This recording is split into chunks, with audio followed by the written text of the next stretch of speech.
Indian troops arrested two youth in the Baramulla district. According to Kashmir Media Service, the troops arrested the youth during a cordon and search operation in Dangarpura area of the district on Tuesday. Meanwhile, the cordon and search operations continued in different areas of Srinagar, Kupwara, Pulwama, Islamabad, Kulgam, Rajouri, and the Poonch districts.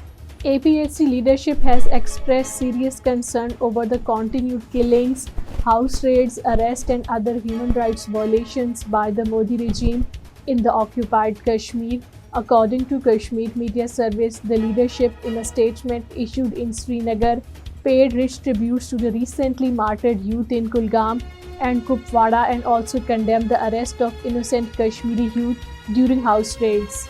National Conference leader Umar Abdullah has said that the situation in occupied Kashmir is not normal as claimed by the Modi-led Indian regime and argued that it had not been normal, election would have been held in the territory so far. According to Kashmir Media Service, talking to reporters in Kupwara, he said, if the situation is normal, why are elections not held?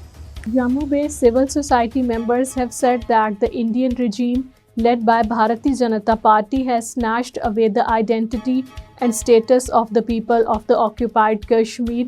According to Kashmir Media Service, the civil society members in Jammu said the BJP has lost confidence of the people of the Jammu.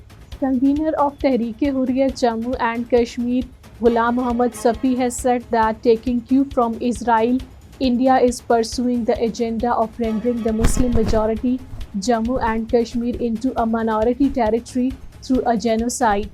Now, India's own credible media outlets have raised questions over the claim by the Modi regime about the killing of five, what it said, infiltrators by its occupation army along the line of control in Kupwara on 26 October.